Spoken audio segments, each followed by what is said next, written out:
तो लोकसभा चुनाव में उत्तराखंड की 5 लोकसभा सीटों पर पार्टियों के प्रत्याशियों के साथ साथ धामी के मंत्रियों, विधायकों और पूर्व विधायकों की भी अग्नि परीक्षा होगी। अब आप कहेंगे कि प्रत्याशी रण में है तो फिर इनकी क्यों अग्नि परीक्षा? यहां मसला दिलचस्प है। परीक्षा उन पूर्व विधायकों तक की तय कर दी है जो कांग्रेस छोड़कर भाजपा में शामिल हुए। बोले इनाम तभी मिलेगा जब आप जीत की दहलीज तक पार्टी के प्रत्याशी को लेकर जाओगे, यानी जिनका अपने अपने क्षेत्र में वर्चस्व है, प्रभाव है, वो प्रभाव आपको दिखाना होगा। अब सवाल यह कि क्या इस अग्नि परीक्षा में नैया पार लगा पाएंगे विधायक और मंत्री? यह सवाल अपने आप में बड़ा हो जाता है, क्योंकि कुछ ही घंटों के बाद चुनाव में वोटिंग होनी है। ऐसे में दावे हर किसी के हैं, लेकिन लोकसभा चुनाव के बाद इन सभी विधायकों का, मंत्रियों का और पूर्व विधायकों का रिपोर्ट कार्ड चेक होगा। वैसे मौजूदा वक्त में बीजेपी के 47 विधायक हैं, धामी सरकार के मंत्री भी हैं, और खबरों के बीच खबर यह तक है कि केंद्रीय नेतृत्व ने इन विधायकों की चुनाव में सक्रियता और प्रदर्शन की परख के लिए पर्यवेक्षक तक नियुक्त कर दिए हैं। यानी पर्यवेक्षक चेक करेंगे कि मंत्री, विधायक, पूर्व विधायक ये अपने क्षेत्र में वोट डलवा पाए कि नहीं डलवा पाए। यानी परीक्षा 7 मंत्रियों की भी है। कैसे, किसको क्या क्या जिम्मा दिया? जैसे उदाहरण के तौर पर गढ़वाल से सतपाल महाराज पार्टी के हैवीवेट चेहरे हैं, डॉक्टर धन सिंह रावत और सुबोध उनियाल, तीनों मंत्री हैं धामी सरकार में। इनको गढ़वाल का जिम्मा दे दिया कि आप यहां पे पार्टी के प्रत्याशी को जिताइए। हरिद्वार सीट पर प्रेमचंद अग्रवाल, जो कि ऋषिकेश से विधायक भी हैं, उन्हें जिम्मा दिया गया कि त्रिवेंद्र सिंह रावत को जितवाइए। टिहरी सीट पर गणेश जोशी, जो कि मसूरी से विधायक भी हैं, उनको जिम्मेदारी दी कि भाई जाइए और टिहरी से प्रत्याशी को जिता के लाइए। अल्मोड़ा सीट पर रेखा आर्य और नैनीताल की सीट पर सौरभ बोगड़ा। सौरभ बोगड़ा युवा चेहरे हैं और उनके दमखम की अग्नि परीक्षा भी है। लोकसभा सीट की बात की जाए तो बीजेपी के पास 5 सीटें पिछली बार थी, और भाजपा के 11 विधायकों की भी अग्नि परीक्षा होगी, और उन चेहरों की भी अग्नि परीक्षा है जो कि अब कांग्रेस को छोड़ के बीजेपी में आए।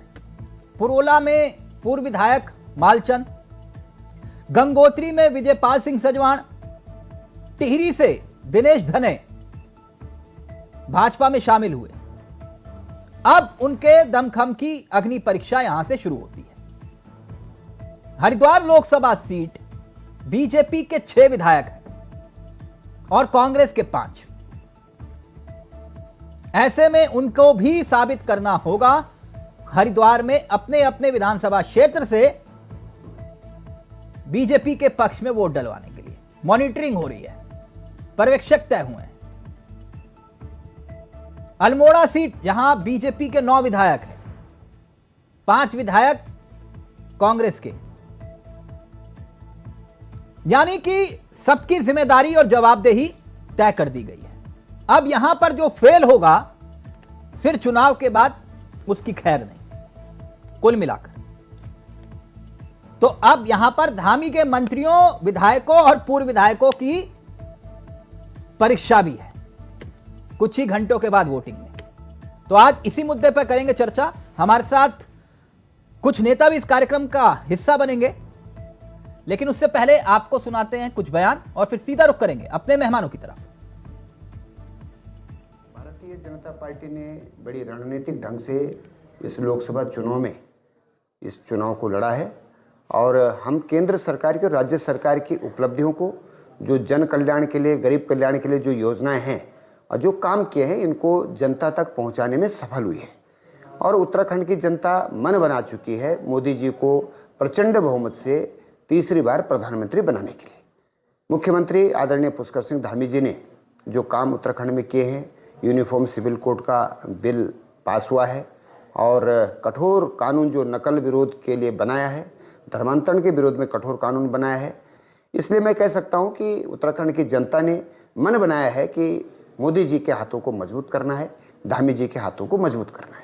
कहीं ना कहीं जिस तरह का अराजकता हमने यहाँ उत्तराखंड में देखी, ऐसा कहीं देश में नहीं हुआ। एक तरफ मणिपुर सुलग रहा था, दूसरी तरफ उत्तराखंड सुलग रहा था। उत्तराखंड में इन्होंने ध्रुवीकरण करने के लिए क्या नहीं किया।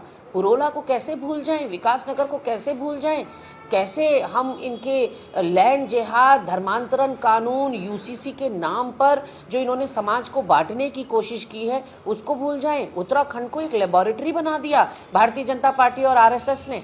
तो आज कल का जो मतदान का दिन है वो दिन है अपने जख्मों को, अपने घावों को याद करने का। उन युवाओं को वो लाठी चार्ज नहीं भूलना चाहिए। उन घाट की महिलाओं को अपने ऊपर वाटर कैनन और वो लाठियां नहीं भूलनी चाहिए।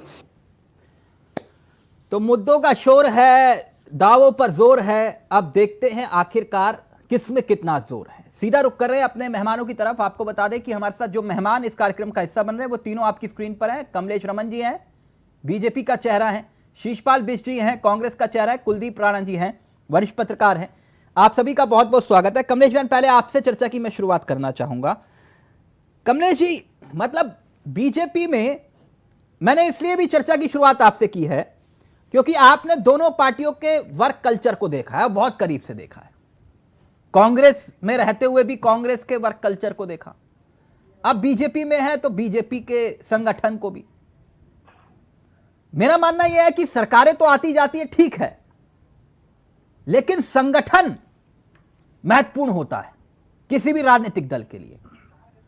अब खबर यह है कि बकायदा विधायकों, पूर्व विधायकों, मंत्रियों, सबका रिपोर्ट कार्ड तैयार हो रहा है। मतलब चैन से सोने भी नहीं देते आप लोग तो। देखिए तिलक भाई, मेरा प्रणाम आपको जी। भारतीय जनता पार्टी देश की नंबर 1 पार्टी है और वो प्रत्येक कार्यकर्ता की जो कार्यशैली है, चाहे वो पन्ना प्रमुख हो, चाहे वो तमाम शीर्ष नेतृत्व हो, तो सभी की अपने कार्य की जवाबदेही है। और क्योंकि ये चुनावी महासंग्राम था, तो इसमें तमाम जितने भी कार्यकर्ता हैं सभी की पूर्ण जिम्मेदारी बनती है और शीर्ष नेतृत्व जो हमारा है वो इस चीज को गौर करता है कि कौन कार्यकर्ता काम कर रहा है, कौन नहीं कर रहा है। तो ये बहुत सारी ऐसी चीजें हैं जो हमारे नेतागण है, हमारे चाहे मंडल प्रमुख हो, पन्ना प्रमुख हो, बूथ अध्यक्ष हो, तमाम नहीं, बाकी सब ठीक है। इनके यहाँ हैवी वेट हुआ करते थे, आपने आपकी पार्टी में शामिल हुए, मैं नाम नहीं लूंगा, अच्छा नहीं लगता, आपने उनको कहा जाओ पन्ना प्रमुख बना दिया। इतना भी ठीक नहीं है ना कमलेश जी। उनके यहाँ इतने हैवी वेट चेहरे हुआ करते थे, वो आपने उनको पन्ना प्रमुख बना दिया। बताइए। देखिए, विपक्ष को शायद यही नहीं पता कि देश के प्रधानमंत्री जी भी पन्ना प्रमुख की हैसियत से काम करते हैं, राष्ट्रीय अध्यक्ष भी करते हैं, क्योंकि पन्ना प्रमुख ही एक ऐसा कार्यकर्ता है। अब इनमें से अगर कोई मंत्री, चलिए ठीक है, मैं आपकी बात मान लूं, ना ठीक है, आपने टारगेट रखा है 5 लाख का हर लोकसभा सीट से, ठीक, लेकिन फिर भी मैं आपसे जानना चाहता हूं, अगर कोई किंतु परंतु मंत्री फेल हो गया तो फिर क्या होगा?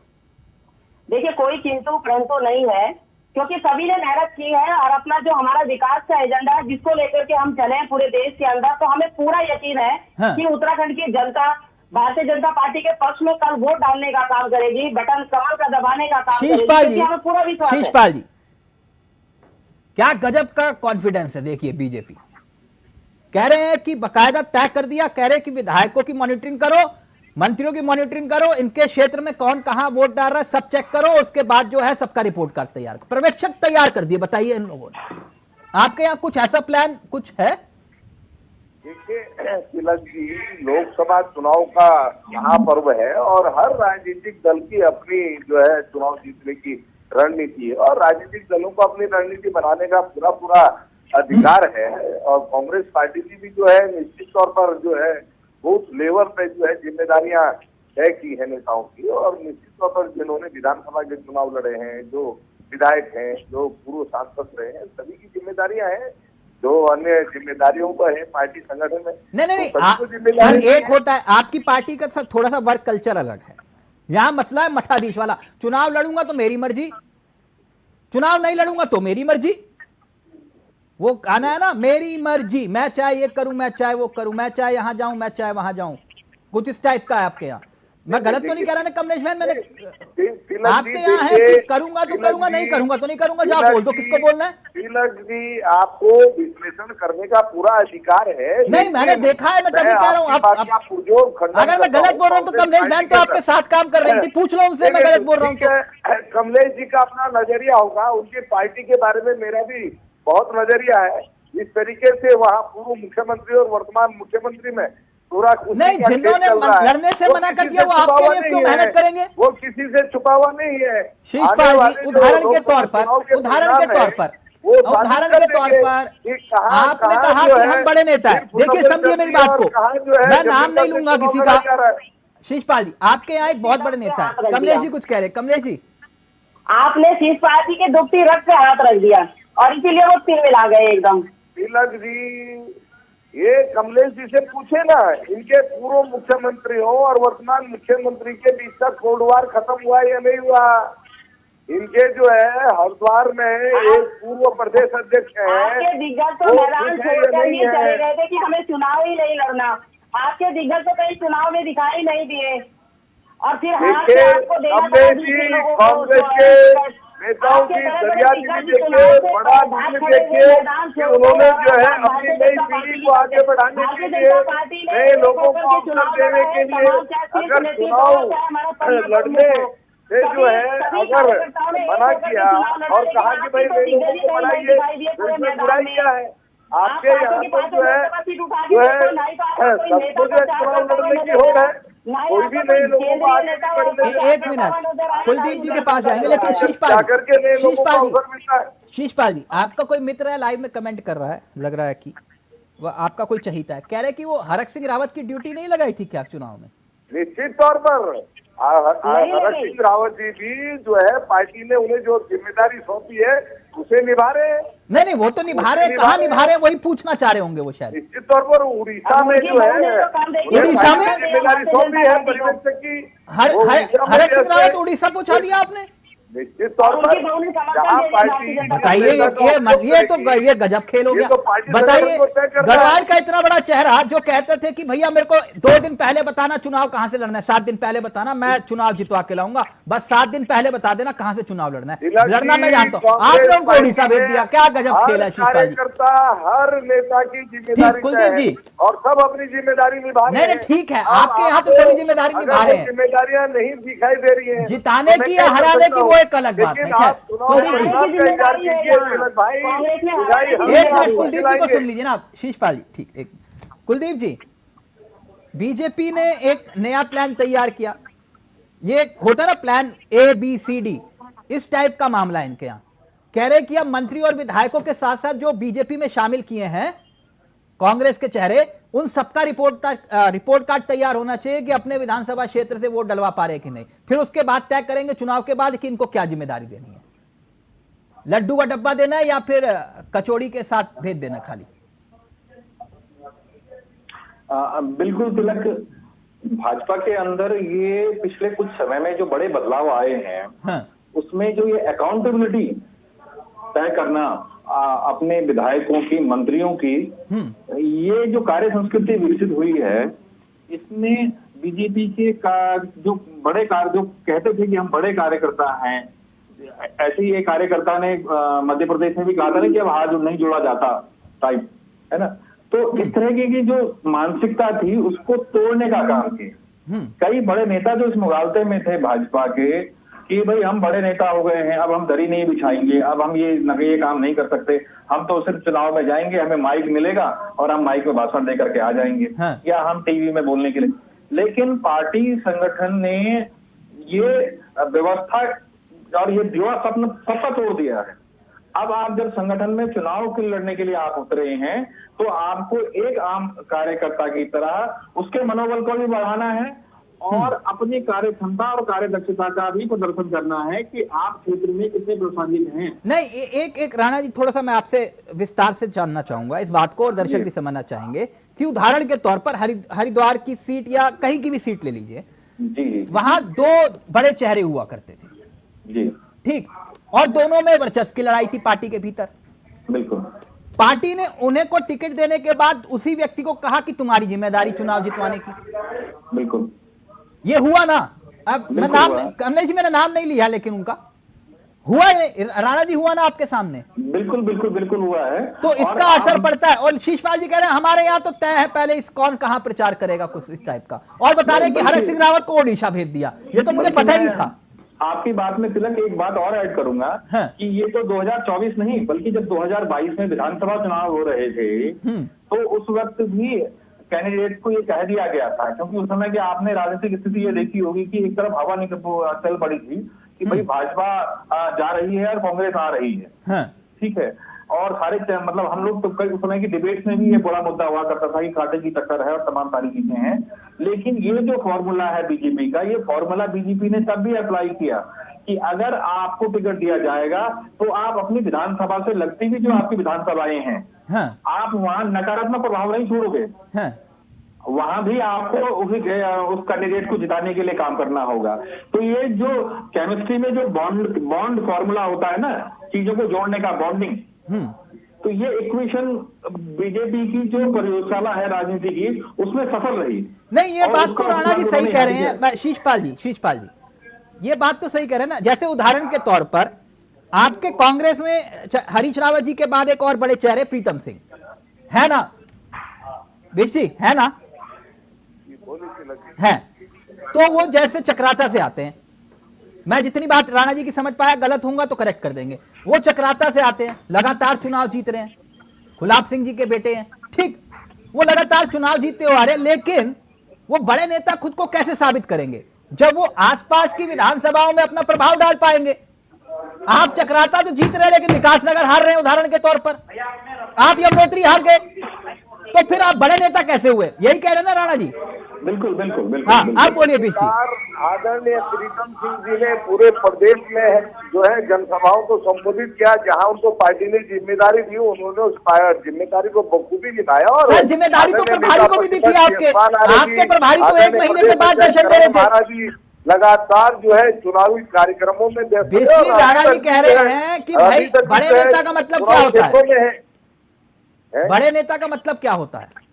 नहीं, निश्चित तौर पर तिलक जी आपकी जो अपनी परिभाषा है मैं उससे सहमत हूँ कि बड़ा नेता वही है जो अपने आसपास 2, 4, 10 सीटों में जो है चुनाव जिता सके। लेकिन अगर बगल की कोई सीट किसी कारणों से हार भी गए, इसका मतलब ये नहीं कि वो बड़े नेता नहीं है। अच्छा, हाँ, बड़े नेता का क्या, वो वहां पे फॉर्मूला दूसरा है, वहां पे जितवाने के बाद बड़े नेता बनते हैं। वो वही तो कह रहे कमलेश जी, हमारे यहाँ कल्चर अलग है, यही कह रहे हो कमलेश जी? तिलक जी ऐसा ना, इस समय भाजपा की चल रही है, भाजपा की नहीं तो आप भी चला सकते हो, चल रही थी तो भाजपा मसला संगठन का है, आप समझे नहीं, ताकत संगठन की होती है। देखिए सरकार की ताकत तो आती और जाती है। लोकसभा सीटें हारेगी और इनका हार का शुरू होगा। ताकत संगठन की होती है। जब ये चुनाव हारेंगे, कमलेश जी जवाब दीजिए। बड़े नेता नहीं रहेंगे शायद। हाँ, लेकिन आपके यहाँ चुनाव हारने के बाद भी बड़े नेता रहते हैं, इनके यहाँ बड़े नेता नहीं रहते हैं। अरे भाई एक बात कमलेश जी जवाब दीजिए। इनके यहाँ नंबर 1 के जो नेता है माननीय हरीश रावत जी हरिद्वार से बाहर नहीं निकले, अपनी बेटे की कॉन्स्टिट्यूंसी से बाहर नहीं निकल पाए। माननीय प्रीतम सिंह जी विकासनगर और सैदपुर से बाहर नहीं निकल पाए, चक्रोता से बाहर नहीं निकल पाए। और ये बात करते हैं आपको 500 लोकसभा का इतना बड़ी जिम्मेदारी माननीय हरीश रावत जी की, प्रीतम सिंह जी की जो कि प्रदेश अध्यक्ष है, वो नहीं निकल पाए। तो अब बात कौन से संगठन की करते हैं? संगठन तो कहीं दिखाई नहीं दिया, लेकिन भारतीय जनता पार्टी का संगठन एकजुट होकर के चुनाव लड़ रहा था और उसने अपने तरीके से प्रत्येक कार्यकर्ता और प्रत्येक जो हमारा वोटर है उसके पास जाने का काम किया और हमने उनके सामने अपनी अपील रखी, अपने विकास के काम रखे। तो हमें पूरा भरोसा है। कमलेश जी, बाकी सब तो ठीक है, ये जो आप पूरी की पूरी जो बीजेपी है वो कांग्रेस युक्त हो चुकी है उत्तराखंड में, अब ये मतलब कहां कौन एडजस्ट होगा? देखिए मतलब सब तो आप ले गए, अब कौन कहां एडजस्ट होगा बताइए? आप सबको कह रहे हो तो वही बात होगी ना कि कांग्रेस में एक बड़े नेता हुआ, कि मैं नाम नहीं ले रहा बिस्सी, वो सबका हाथ पकड़ के कहते हैं टेंशन मत लो, टेंशन मत लो, टिकट के लिए तैयारी करो। अब देखिए मुस्कुरा जाएंगे बिस्सी, टिकट की तैयारी करो। वो 4 लोगों को कहते थे, उसी विधानसभा के अंदर 4 लोगों को कहते थे तुम टेंशन मत लो, मैं तुम्हारे साथ हूं। मैं भी हूँ उसी वोट होगी। लीजिए, अब देखिए मैं नाम नहीं ले रहा था, मैं नाम ही नहीं ले रहा था, कमलेश बहन ने नाम ले लिया। इनको भी बोला गया था कि तुम टेंशन मत करो, तैयारी करो, मैं तुम्हारे साथ हूं। हुआ था ना? देखिए अब मुझसे पत्ते मत खुलवाया करो, ऐसा अच्छा लगता शिषपाल जी, हमने तो देखे है ना। अरे कमलेश जी का दिल दिमाग अभी भी कांग्रेस में ही है। नहीं, आप कमलेश जी बताओ कैसे कैसे एडजस्टमेंट होगी? आप बताइए, मुख्यमंत्री को कहना पड़ा, मुख्यमंत्री कह रहे हैं प्रदेश अध्यक्ष को कि भैया स्क्रीनिंग कमेटी बनाइए, बस अब रोज रोज आप लोग बुला लेते हो, हैं? कहते हो कि आज 200 शामिल हो रहे हैं, आज 300 शामिल हो रहे हैं, विधायक जी भी आ गए, पूर्व विधायक जी आ गए, पूरी की पूरी तो कांग्रेस में हो गई। आपकी आधी कैबिनेट कांग्रेस की है, बताइए कहां किसको एडजस्ट करोगे? अब एक और भी आ रहा है, आपको बताइए। बहुत बहुत बड़ा समंदर है और इसमें समाने के लिए बहुत कुछ है। अभी अगर और भी आए तो उनको भी भारतीय जनता पार्टी समा देगी, ऐसा नहीं है। लेकिन प्रत्येक कार्यकर्ता की अपनी ताकत है, उसको काम करने की जिम्मेदारी है, उसको जवाबदेही भी है। सबसे बड़ी भारतीय जनता पार्टी के अंदर ये है कि जो काम जिसको दिया गया है उसकी पूर्ण जवाबदेही भी है, जिसकी जवाबदेही के साथ वो काम करता है। तो मुझे लगता है कि भारतीय जनता पार्टी का जो प्रत्येक कार्यकर्ता है वो घर घर तक पहुंचने का काम करता है। उसमें बड़ा नेता भी करना प्रमुख हो सकता है। और कमलेश जी कितने कैबिनेट मंत्री हैं? जी देखिए तिलक भाई, क्यों किस पार्टी के? भारतीय जनता पार्टी के जो कैबिनेट मंत्री है वो भी करना प्रमुख है। कितने मंत्री हैं? देखिए गांधी जी मुख्यमंत्री के रूप में काम कर रहे हैं। मैडम मैंने पूछा आपके कितने कैबिनेट मंत्री हैं? हमारे 8 10 है। 10 नहीं है मैडम जी। आपके यहाँ काबिल विधायकों की फौज है, जरा 2-4 भर भी लो। नहीं देखिए हमारे यहाँ वरना फिर काम वो करने वाले की कोई कमी नहीं है और काम करने वाला हमेशा आगे बढ़ेगा। जो मेहनत करेगा, जो पार्टी के लिए आगे बढ़ेगा, उसके लिए काम करने की कोई दिक्कत नहीं है। नहीं राणा जी, मैंने ये बात इसलिए जिक्र की कि क्या ये भी उदाहरण के तौर पर ये भी तो तय हो सकता है कि भैया ठीक है आप जितवा के लेकर आओ, तुम्हें मंत्री बनवा देंगे। कुछ इस टाइप की कमिटमेंट होती है ना राणा जी? नहीं, बिल्कुल होती है भाई। जो अपने कार्य का प्रदर्शन करेगा, स्वाभाविक सी बात है कि उसको पुरस्कार मिलेगा, और कईयों को मिल भी नहीं पाता। कईयों को नहीं मिल पाता। हाँ। नहीं बात सही है। उत्तराखंड के परिप्रेक्ष्य में तो ये चीजें ज्यादा हुई हैं। हाँ। क्योंकि पिछली विधानसभा में भी 2 पद खाली रहे, इस समय भी 4 पद खाली हैं। तो ये तो चीजें रही हैं। लेकिन देखिए इस समय जो उत्तराखंड में जो चुनावी स्थिति है, एक तरफ तो एक पार्टी है जिसका पूरा संगठन चुनाव लड़ रहा है। हाँ। और दूसरी तरफ एक सिर्फ कैंडिडेट चुनाव लड़ रहे हैं, पार्टी नहीं। और तिलक जी मैं आपको एक बात बताऊं, क्योंकि कल शाम जब प्रचार थम गया था और हम लोगों ने जब चीजों का आकलन किया कि भाई पौड़ी सीट पर क्या स्थिति है, अल्मोड़ा सीट पर क्या स्थिति है, या नैनीताल हरिद्वार की सीटों को लेकर क्या स्थिति है, तो कहीं ना कहीं मुझे ऐसा लगता है क्योंकि जिस तरीके से यहाँ के कैंडिडेट्स ने जो मेहनत की है, कांग्रेस के कैंडिडेट्स ने, कहीं ना कहीं पार्टी के नेताओं को अब जरूर लग रहा होगा कि अगर थोड़ा सा हम मेहनत कर लेते तो चीजें कुछ और होती। ठीक, तो आपको क्यों लगता है कि इन लोगों ने मेहनत नहीं की? क्योंकि वो साफ दिख रहा था ना। आप देखिए, पार्टी प्रभारी गायब, पार्टी के बड़े चेहरे गायब, सिर्फ कोई अपने पुत्र के इलेक्शन में इन्वॉल्व हो रखे हैं, उससे बाहर नहीं निकल पा रहे हैं। ठीक है ना, जो जिनका आपने पूर्व में नाम दिया, जिनके पिता बड़े केंद्रीय मंत्री रहे हैं, वो अपने विधानसभा से बाहर नहीं आ पा रहे हैं क्योंकि पीढ़ी लोकसभा को लेकर के उनका एक अलग राजनीतिक समीकरण था जो सध नहीं पाया। ठीक है, तो अब रही बात, बल्कि मैं तो स्पष्ट कहूंगा इस चीज को लेकर के कि एक पौड़ी की सीट और दूसरा कुमाऊं मंडल में अल्मोड़ा की सीट, जहां प्रदीप टमटा है। क्योंकि प्रदीप टमटा भाजपा कांग्रेस के एक तरीके से मैं उनका कि वो बुद्धिजीवी और थिंक टैंक लोगों में रहे हैं। ठीक है, तो अगर थोड़ा सा इन लोगों के साथ कांग्रेस अगर कंधे से कंधा मिलाकर एक संगठन काम करता तो चुनौतियां। नहीं राणा जी, वहां तो अपने विधायक खुलेआम विरोध कर रहे थे। वो भी प्रदेश अध्यक्ष के सामने। इतना अनुशासन है इनकी पार्टी में, अनुशासन ही क्या बोलते हैं वो, अभिव्यक्ति की आजादी टाइप का, कि मुख्यमंत्री प्रदेश अध्यक्ष के सामने मंच पे बोले कि ये इसका विरोध करेंगे अगर इसको टिकट दिया तो, और फिर वो कहते हैं बेशजी की भैया ये अभिव्यक्ति की आजादी है, मंच पे बोल सकते हैं, खुली छूट है, कोई बात नहीं। और उन्हीं को ही जो है प्रत्याशी भी बना दिया। तो फिर वही विधायक जो खुलेआम कह रहे थे कि मैं इसका प्रचार नहीं करूंगा, तो फिर वो कैसे समर्थन करेंगे? यही बात तो मैंने आपसे कही ना कि भाई दूसरी तरफ सिर्फ कैंडिडेट चुनाव लड़ रहा था, संगठन नहीं था। हाँ, कैंडिडेट चुनाव लड़, मतलब सब कैंडिडेट को कहा कि खुद ही जीतो, खुद ही लड़ो, इस टाइप का। बिल्कुल। हाँ, शीशपाल, फाइनल कमेंट आपका। देखिए तिलक जी, आदरणीय प्रदेश अध्यक्ष करण महाराज जी के नेतृत्व में कांग्रेस पार्टी का संगठन लगातार बूथ स्तर तक सक्रिय है। करण महाराज जी लगातार जो है प्रदेश लोकसभा में उन्होंने भ्रमण करने का काम किया। नई कमेटी बन गई थी क्या? अध्यक्षों ने, पार्टी के सभी जो है विधानसभा में प्रत्याशियों ने, विधायकों ने जम करके मेहनत की है। नहीं, सबने मेहनत की है, सबने देखा है। मैं आपसे पूछ रहा हूँ, उनको जब रिजल्ट आएंगे निश्चित तौर पर, मैं पहले भी फिर अपनी बात को दोहराऊं तिलक जी, आपको मिठाई हम ही खिलाएंगे। आप लोगों की, सर सुनिए मेरी बात, ना सुनिए मेरी बात, मेरे साथ दिक्कत यही है कि ना मैं बीजेपी की ना कांग्रेस की, आप लोगों की मिठाई खाता ही नहीं। आप आना, मैं खिलाऊंगा मिठाई। अरे एज ए भाई तो खाओगे ना? नहीं, मैं एज ए भाई आपको खिलाऊंगा, मैं मिठाई खाता ही नहीं हूँ आप लोगों की। सर आप लोगों की मिठाई खाई नहीं मैंने। स्वागत है। कभी किसी पूछिए कमलेश मैंने कब से, मैंने आज तक कभी मिठाई नहीं खाई। इनके आपके यहाँ तो एक है भी उनका मिठाई का ही काम है, उन्होंने भी ऑफर की, मैंने कहा नहीं खाता। जी जब हम लोकसभा सीटें जीत जाएंगे आप खिला देना। ना ठीक है, मैं खिलाऊंगा, जो जीते, चाहे कमलेश जी जीते आप जीते, मेरे को क्या लेना देना, मैं खिला दूंगा सर मिठाई। लेकिन कुल मिलाकर ये बताइए, ये कह रहे हैं कि अब की बार 5 लाख के वोट से 5 पार, आपका क्या टारगेट है?